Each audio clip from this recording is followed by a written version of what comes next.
very briefly. I'm not really sure who he is, but he does have, I hope, some kind and lovely words to say. How about a hand for Daryl Marks?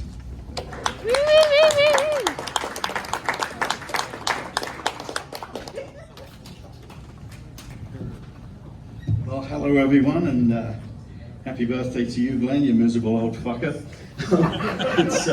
It's really refreshing to be here.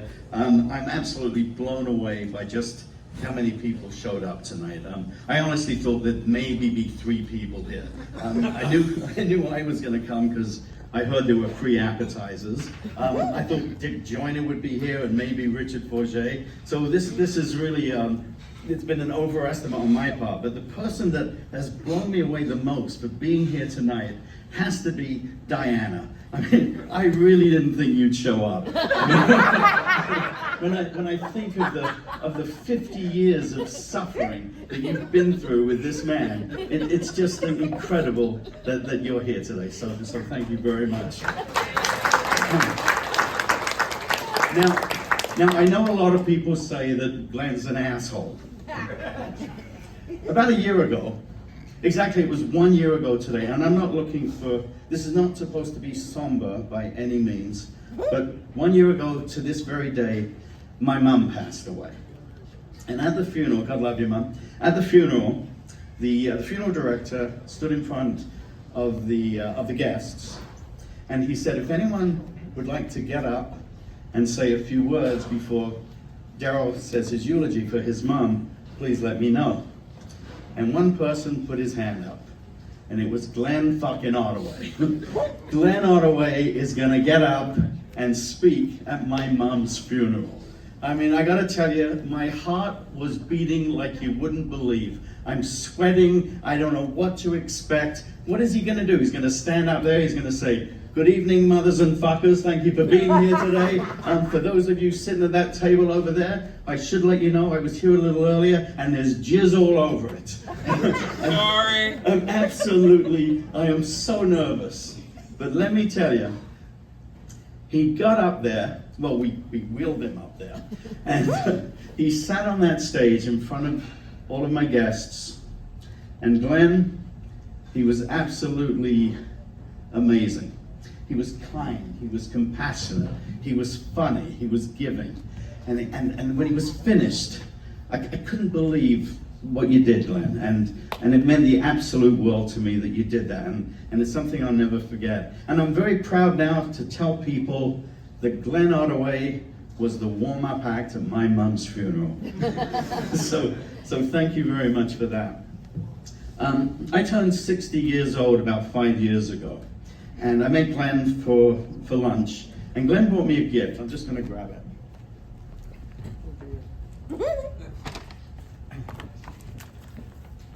This is the bag it came in. Now Glenn said to me, I want you to take this home. It's a little gift for you. And yeah, open it when you get home. So I get home. I open up this gift. And inside the bag is a movie. Glenn has given me a movie. The title of this movie, Leatherbound Dykes from Hell, Volume 3. Volume 3? What the fuck am I going to do with Volume 3 if I haven't seen Volumes 1 and 2 yet? I mean, I need to know the character development. I need to know the characters. I need to know who the plumber is. But no, I've only got Volume 3. So I phoned him up. I said, Glenn, what the fuck is it? Volume 3? He said, well, I gotta be honest, I was in this adults-only video store that was going out of business.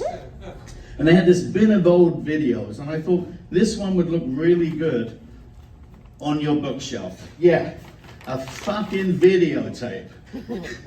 2020, and he gives me a videotape. What am I gonna play it on? How do I watch this? And you were right. It does look good on my bookshelf. The women love it when they see it out there.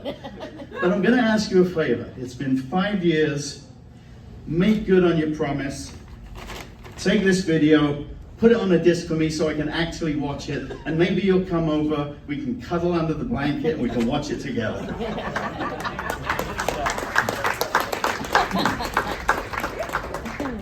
Now there's a story that that Glenn and Diana have told me, and I want to tell you the story. Back in the early 70s, Glenn and Diana had been performing a magic show at Harbourfront. And when the show was finished, they're walking back to their car, and they come up to this glass building. And inside this building, there's about 10 to 12 construction workers. And Glenn says to Diana, "I got a great idea. I'm gonna put you in a headlock like this. I'm gonna take my special gun that says bang when you pull the trigger, the flag comes out. I'm gonna hold that gun on your head, and we're gonna walk past past the construction workers. But when we get to the other end, we're gonna turn around, and this time you're gonna have me in a headlock, and you'll have the gun on my head." And Diana absolutely loved that. So off they go. They walk past the building, and Glenn's got Diana in his arms. He's got the gun on her head. They get to the end. They switch positions. Diana's now got the gun to Glenn's head. They walk back, and as they're walking past, they realize there is not a soul inside this building anymore. And they can hear a commotion. The guy's got a gun to the girl's head. Somebody call the cops. Where the hell's he gone? My God, he's gonna kill her. Call the cops, call the cops. So Glenn and Diana, they look at each other and they both say, "Run!" So off they go. Diana finds a washroom. She goes in the washroom, she opens the door, she's in the stall, she's on top of it, squatting down with the doors closed so nobody will see her. Glenn takes off into a building, and they're hiding. And now there's cops everywhere. And the cops are looking around. A construction worker comes up, and he says, I saw the guy go into that building. So off they go. They open the door to the building. They go, "Hey, get out of here." Glenn doesn't do anything. He stays in there. "Get out of here. We know you're in there." And this is in the 70s. So these cops, they've got their flashlights on. And they yell at him, "If you don't come out, we're going to put these even brighter." So Glenn comes out with his hands up in the air. They throw him against the wall. They put the handcuffs on him. They say, "Where's the gun?" He says, "The girl's got it."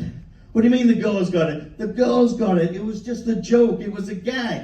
"Where's the girl?" "She's over there. It was just a special gun. I'm a magician. I had it on her head as a joke, and if you pull the trigger, a flag comes out with the word bang on it." "Where's the girl?" He says, "I don't know. She's faster than me." So another construction worker comes over. He says, "Officers, I saw the girl run into the washroom."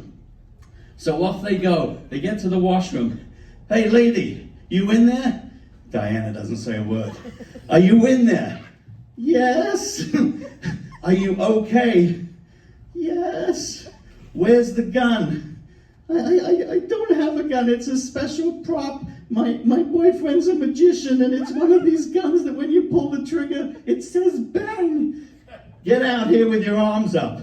So she walks out, arms up in the air, with the word bang out of the gun. She's already pulled the trigger, and she's got her hands up. She goes, "It was just a joke." Anyway, they're now both in the back of the cop car. The cops are grilling them. Now, bear in mind, this is the 1970s, and they do not appreciate this practical joke that they were trying to pull. And if you look at their wrists, you can actually still see where they were slapped on them and told, "Don't do this again." And they let them go. So that is one of my favorite stories of Glenn and Diana. Now, Diana told me, or she told everyone, that if you want to invite anyone, please do. So I did invite a few people. There was one person that couldn't make it, but he did send me a letter. And would like to read that to you now. Glenn. That's how it starts, just Glenn. There's no "Hey Glenn" or "Happy birthday Glenn," just Glenn. Glenn. Your birthday. The annual celebration of the moment the universe made its first real mistake. Daryl, ever the optimist, or maybe just suffering from a serious head injury, invited me to your little celebration, which is just adorable. like a possum dragging roadkill to a dinner party and expecting applause. I declined, obviously. I'd rather gargle battery acid or get a tattoo of your face just to remind myself daily of how bad decisions look. I'd rather spend the evening blowtorching myself at close range or French kissing a skunk while questioning all my life choices that led me to hate the day I ever heard your name. It's not that I forgot your birthday, oh no, I remembered.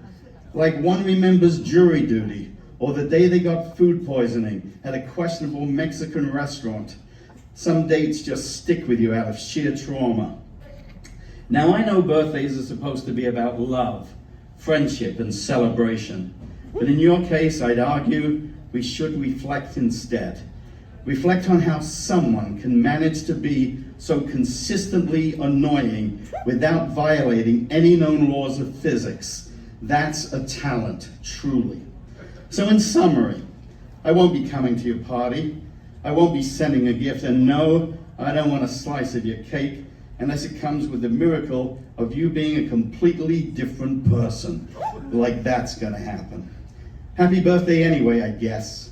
May you find someone who genuinely wants to be there, or at least someone who pretends better than I do, with complete and utter indifference, and sent to you after you received my compliments on that letter, Justin Trudeau. Happy birthday, Glenn. That's it for me. We're almost finished. We're going to bring up one more guest before Glenn. If you would join me in giving a huge round of applause to a good friend of mine and to Glenn's son. Say hello to Mr. Tim Ottaway. Thank you.